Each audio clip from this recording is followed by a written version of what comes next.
President Zia রহমানের ৪০তম শাহাদত বার্ষিকী। আমাদের যে নেতার জন্ম না হলে আজকের দেশ স্বাধীন হতো না।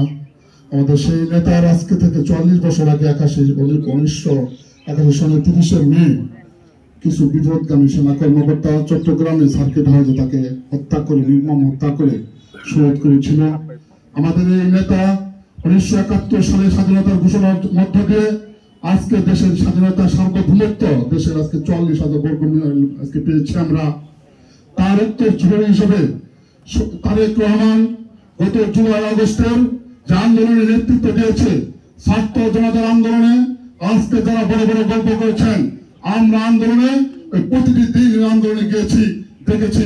আন্দোলনের নেতৃত্ব দিয়েছে আমাদের নেতা তারেক রহমান। তারেক রহমানের সেই আন্দোলনের নেতৃত্বের মধ্য দিয়ে, তারেক রহমানের সারা দেশের আন্দোলনকে পরিচালনার মধ্য দিয়ে আজকে আবার নতুন করে দেশে স্বাধীন হয়েছে জুলাই আগস্টে। সেজন্যই আজকে জিয়া পরিবার, আজকে দেশের জিয়া পরিবার একটি দেশের মানুষের জন্য, একটি আমাদের মানুষের জন্য একটি হয়ে এসেছিল।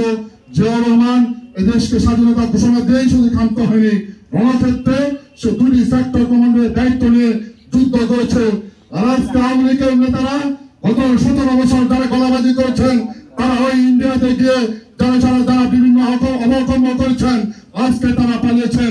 আজকে আমাদের দেশের ক্রান্তি লগ্নে প্রায় ২,০০০ মতো ছাত্র জনতাকে হত্যা করে আজকে আবার তারা বিভিন্ন ভাবে এক ভাবে পালিয়েছে। আজকে আবার তারা দেশ ছাড়েছে।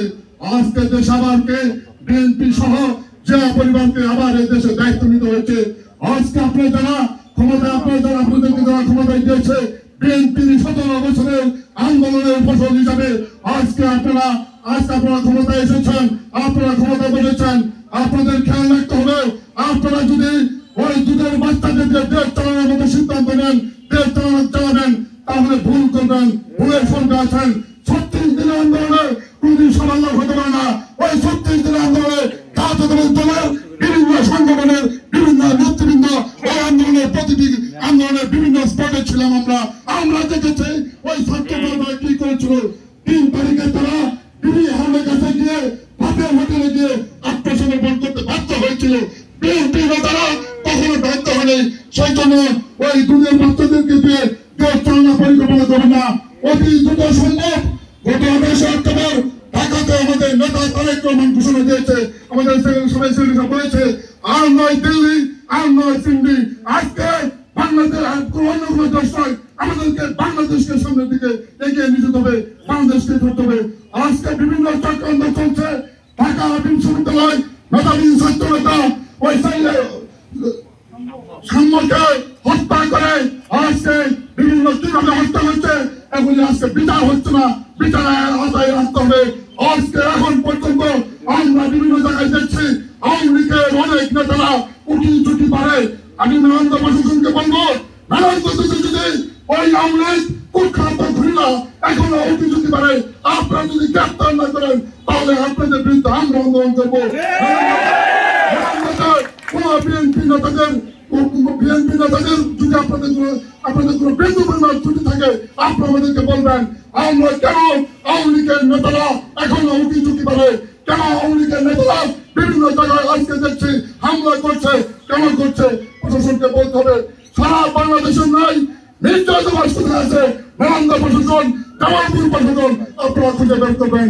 আজকে বাংলাদেশের শহীদ প্রেসিডেন্ট জিয়া রহমানের যদিও শাহাদত বার্ষিকী, আমাদের দেশে আমার আন্তর্জাতিক চলছে, আমাদের নেতা দেশে আসতেছে না।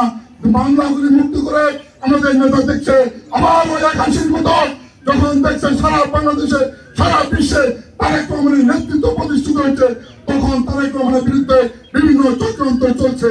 সেই জন্য আগামী আমাদের নেতৃত্ব এসেছে, সুস্থ হয়ে এসেছে। আপনার সামনের দিনে ডিসেম্বরের মধ্যে আমাদের নেতা তারেক রহমান নির্বাচন দিতে বলেছে। ডিসেম্বরের মধ্যে আগামী নির্বাচন দেবেন। আর আমাদেরকে আন্দোলন করেন না।